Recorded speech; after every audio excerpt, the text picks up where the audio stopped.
like when Mama died, I don't know. You see, now if Mama and John Calvin had accumulated that land in their lifetime, he'd have got a chunk out of it. But because Mama and Daddy had accumulated that land in their lifetime, they had 200 acres of land. And when Mama died and was put away, Grandpa always seemed to the putting away of his children. I'm sure he financed the casket, and of course now I don't remember, I think they were still building caskets then. But anyway, when they put her away, well, he went right on to town and had Aunt Annie and Uncle Bartow appointed our guardian, mine and Ben's. And Uncle Bartow was to take care of us and look after us. And of course we had the timber, Lord. He said he got, so he had a lot of income along, a little along off that land of ours before we was big enough, to help ourselves, but that wasn't long for me and Ben earned our bread. Very long.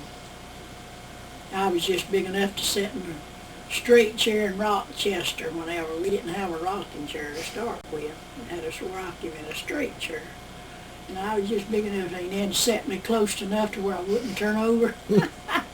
And Lord, I'd want to go play so bad. And I got to where I'd have him laying down, the little feller, and I'd put this finger over on his nose like this, and one on each lid of his little eyes, and he'd go to sleep.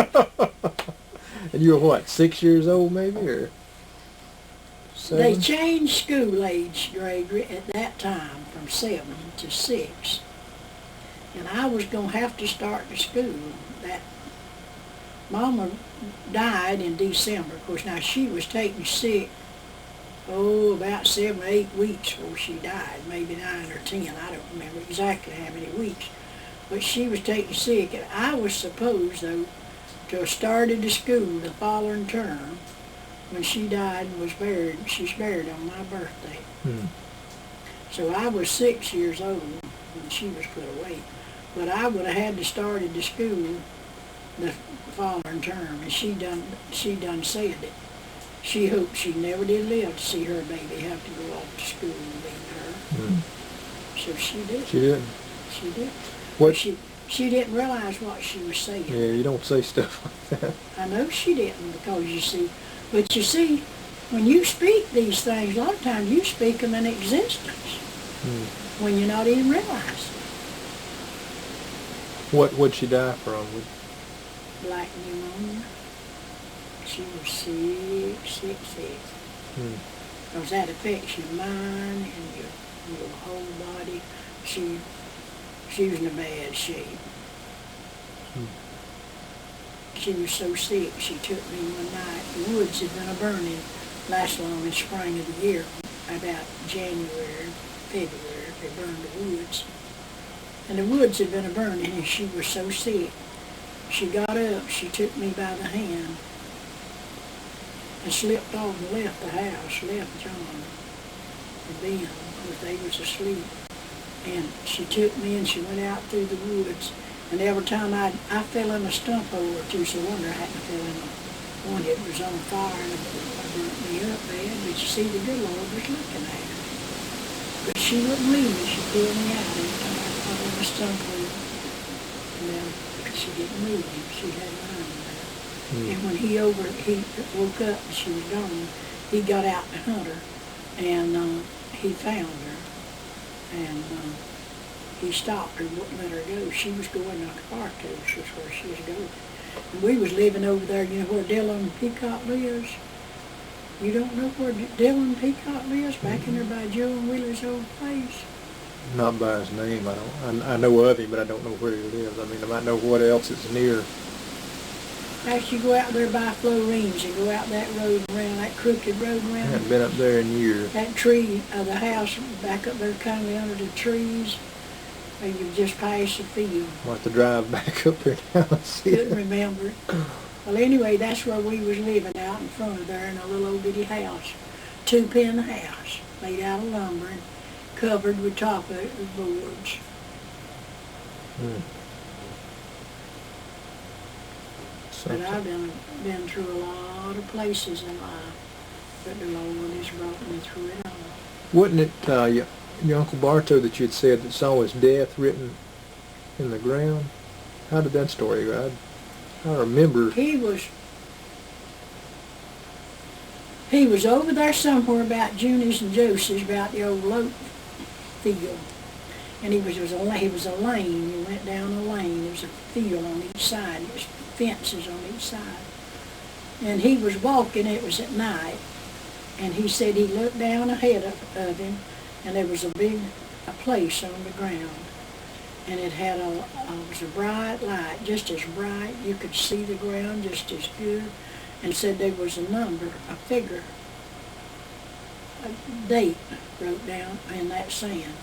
And I don't recall of him ever telling us exactly the date it was. But Aunt Annie always said when he come home and told about it, she felt like it was a warning. And she done her best to get him. Mr. Lonnie Wellington lived over there close to where you go out by El Bethel and go right on around them roads. That road, it goes that way straight. Wellington Lane Road. Well, Brother Lonnie Wellington lived over there, and he was a preacher. And Aunt Annie done her best to get him up there to go over there and talk to Mr. Lonnie about it. But he wouldn't do it. Hmm. So, it was the date that he killed himself, I feel that. He killed himself? Yeah. I didn't know that. Of course, now they didn't, for insurance purposes, they ruled out that they really didn't know where he went to just propped over, on the gun or what. They didn't, it could have been either way. But then he had drank a lot and he got everything in debt. He was about to lose his home and everything. Just had his life all messed up. But drink had just really ruined him, exactly what he'd done.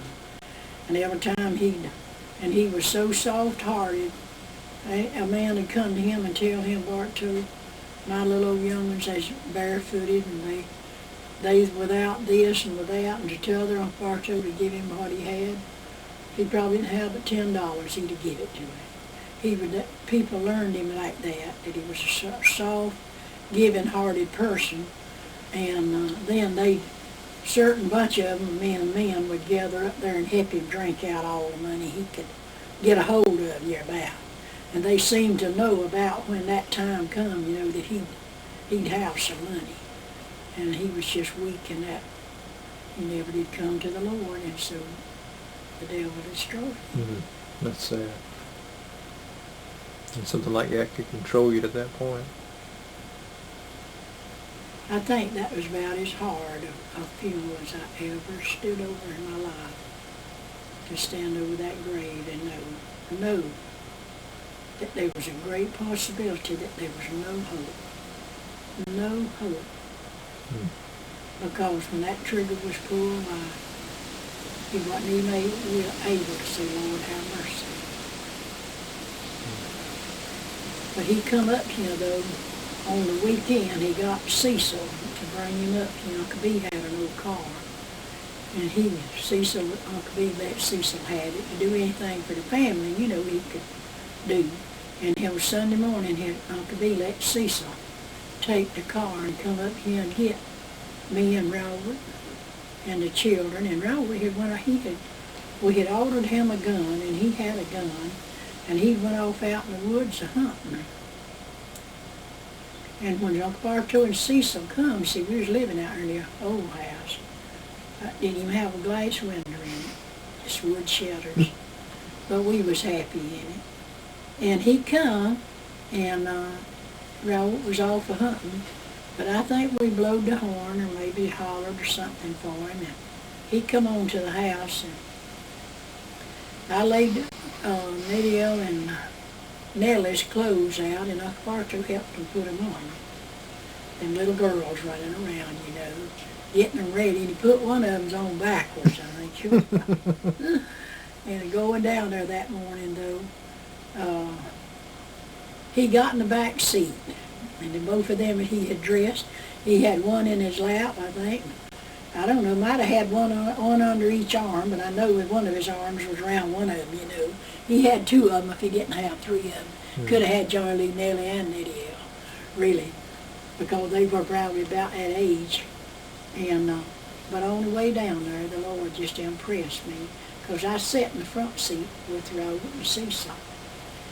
He just impressed me that that'd be the last time that he'd come after us. That last time he'd do that, so sure enough it was. But I just warned of it, just like I was then still. It's amazing how those premonitions come like that. We had a bunch of white lagging hens was living out on San Marco Boulevard in Jacksonville, on Beach Road. And I had a white rooster. And that old rooster, he crowed, he crowed, he crowed. All off and on nearly all the time. And he hadn't been doing that till just before. I'd say about maybe the week before the 24th of October. He went to crowing, and he crowed, and he crowed. And I knew there's something going to happen. Something was obliged to be on the way for me. Of course, I talked to the Lord about it because I was sure that something going to happen, sure as the world. Because sometimes he'd crow in the middle of the night. He'd crow at unusual times. It looked like he just couldn't crow enough. I always will be. That was a warning. That chicken he felt the urge to crow.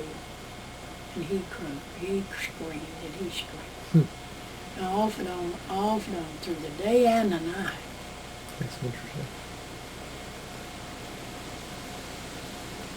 How about how y'all got settled up here? I remember you talking about coming up here in the rain or something like that one day or something and looking at the place. I can't remember. All those stories started running together. Are you taping that? Uh-huh. Well, bless you. I'd have tried to talk more sensible talk about it, and I thought Kylie kept running through my mind that you might have been taping that. I'd have talked louder if I'd have known that. It'll pick you up. It'll pick you up. Papa was off in service, and I had a Bellis Hess catalog. And Bellis Hess and Alden, I believe was the name of the two. I had two little catalogs, and that's how I had to mostly get my children's clothes, was by ordering. Of course, you could get some good buys then. I remember ordering John Lee a little old coat and a cap for a little old toddling feller like that. Prettiest pink outfit, corduroy. And I think I give about $4.98 for that. Cap and coat. You couldn't do that today. But honey, I've taken care of that like it was treasured like gold. But I was sitting down there in the fence jam at Uncle Willie's. I went there to Aunt Annie's to left the children with her because I could go meet the mail. She'd keep the children in the house out of the cold for me till I could go meet the mail. And I went to her house that day. I probably or to come got me. Probably I think they had an old car maybe then. And I did. And so I went up there to meet the mail, and I was squatting down in the fence jam. You know what a rail fence is? Like split rail fence? Rail fence. You saw a rail fence. Well, that's the kind of fence jam I was standing in, and the mailbox was there by that their fence up there, about where it's at now, going down Aunt Bet and Uncle Willie's old place. And Aunt Annie was living there where her old house is sitting now. And I was sitting there, and it was so cold, cloudy, ooh, it was just, looked like you could have reached out and dipped up the air. It was so thick, you know, dark and cold and cloudy. And I was sitting there, and I was talking to the Lord. And I just was just talking to him, you know, just like you've been talking to somebody in general. And I told him, in other words, if he'd give me a home and all that how I'd appreciate it and how I'd thank him. he gets sick, and Mama has to doctor him like she do a baby. No. Oh. Gives him Okay. medicine just like Mommy. he had gotten all the other day. Okay. Now, not only that early, you know that's where he went and come back. He is springing wet. So he got sick. We're gonna go. Got you on this front porch and was drunk and woke her up. She got We're up gonna go. and take him in the Daddy. house, had to eat it on him. Daddy. Put him in a box and dried him off, get his tooth, cotton off. We're gonna go. And she's taking that cold medicine. Oh no, nah. Take one of them little bottles of that medicine and I put my breath in and filled it up with Daddy. medicine. Daddy. He got it wet. Daddy. What is it? Where'd you go? Yeah. Where'd you go? Where did he go? Mike, come here. He's under your chair. He's there. Yeah, see there? Oh, there's Yeah. Mike Sanford. Okay. And there is.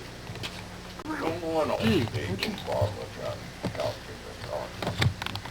the Well, go ahead. Just tell me how you... well, the first coming over here, there's 3 Peacock boys, and they come from England over here. And they come down the river and got off over here at Appalachia. Which river was that now? Chattahoochee River. Come down it on a canoe. And they got off at what we call the Pea Ridge Landing. Mm-hmm. And come out, and my great-granddaddy homesteaded where Appalachia is. What was his name? I don't remember what it was. Ad, though, is in it. Ad, there's a K in there. So the other one went on down the river. And he got off and went over in Liberty County and homesteaded. Mm-hmm. And the other one went on down, and he got off and come over into over around Round Lake and in there and homesteaded. And that's where they wound up at. Mm-hmm. So my great-granddaddy is buried over in Liberty County in the Piney Groves Cemetery. And what was his name now? Well, now, That's the one you're not sure about, right? that's a McLean. Uh-huh. His name was John K. McLean. Mm-hmm. And he was the one that killed the Indians. Well, how were they kin to the Peacocks? My grandmama was a McLean. Uh-huh. Okay. And everything. So that's how that come along. And he was her brother. Mm-hmm. No, her brother's boy. And so whenever the Indians attacked them that morning, there was 2 girls, and my grandmama and him, and his daddy had done and got killed in the Spanish-American War. Mm-hmm. And so they had put him away out there. And so he tried to get his mama not to go out there. Told her, said, Mama, said, you can't make it. She's going to get to the branch and go for help. Mm-hmm. But got there, just before they got there, well, they caught her. Mm. And killed her, and the girl, the oldest girl, they said, had long black hair down to her hips. Mm-hmm. And she was in the cow pen milking when the cows got on the stampede, and she broke and run to the house and got in, and they got so hot behind them, they had the kitchen burning then. And so he begged them not to go, and they wouldn't listen to him, went on, and they killed them.